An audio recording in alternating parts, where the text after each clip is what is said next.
Edward's exploit. Edward scolded the twin severely, but told Gordon it served him right. Gordon was furious. A few days later, some enthusiasts came. On their last afternoon, they went to the China clay works. Edward found it hard to start the heavy train. "Did you see him straining?" asked Henry. "Positively painful," remarked James. "Just pathetic," grunted Gordon.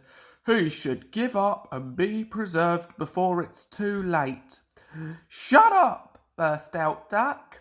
"You're all jealous. Edward's better than any of you." "You're right, Doc," said Boko. "Edward's old, but he'll surprise us all." Bill and Ben were delighted with their visitors. They loved being photographed and took the party to the workings in a brake van special. On the way home, however, the weather changed.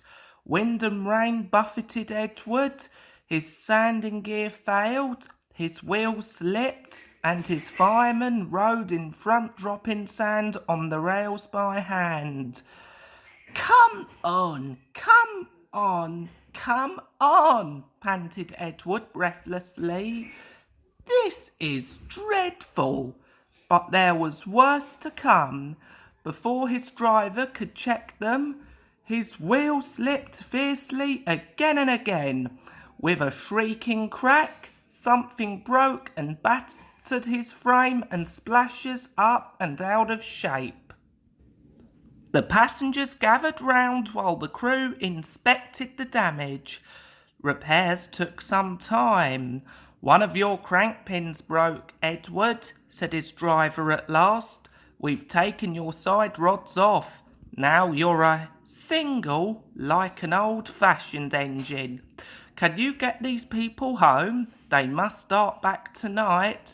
"I'll try, sir," promised Edward. They backed down to where the line was more nearly level.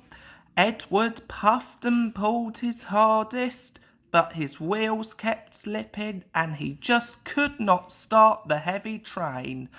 The passengers were getting anxious.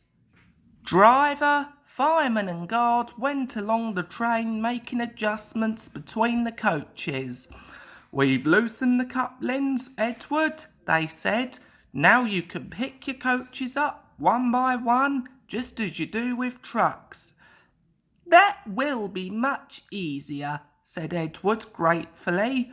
So, with the fireman sanding carefully in front, the driver gently opened the regulator. "Come on," puffed Edward. He moved cautiously forward, ready to take the strain as his tender coupling tightened against the weight of his first coach. The first coach moving helped to start the second helped the third, and so on down the train. I've done it, puffed Edward, his wheels spinning with excitement. "Steady, boy," warned his driver, skillfully checking the wheel slip. "Well done, boy. You've got them. And he listened happily to Edward's steady beat as he forged slowly but surely up the hill. The passengers were thrilled. Most had their heads out of windows. They waved and shouted, cheering Edward on. The Fat Controller paced the platform.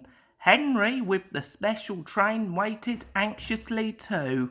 They heard a peep peep. Then, battered, weary, but unbeaten, Edward steamed in. The Fat Controller stepped angrily forward. He pointed to the clock, but excited passengers swept him aside. They cheered Edward, his driver and fireman to the echo before rushing off to get in Henry's train. Henry steamed away to another storm of cheers, but not before everyone knew Edward's story. Edward went thankfully to the shed, while Duck and Boko saw to it that he was left in peace. Gordon and James remained respectfully silent. Sir Topham Hatt asked Boko to look after Edward's line while he was being mended. Boko was pleased. He worked well, and now they run it together. Bill and Ben still tease him, but Boko doesn't mind. He lives at Edward Station, but is welcome anywhere, for he is now one of the family. Donald and Douglas were the last to accept him, but he often helps with their goods trains, and the other day they were heard to remark, "For a diesel, yon Boko's nae sich a bad sort of engine." That, from the Caledonian twins, is high praise indeed.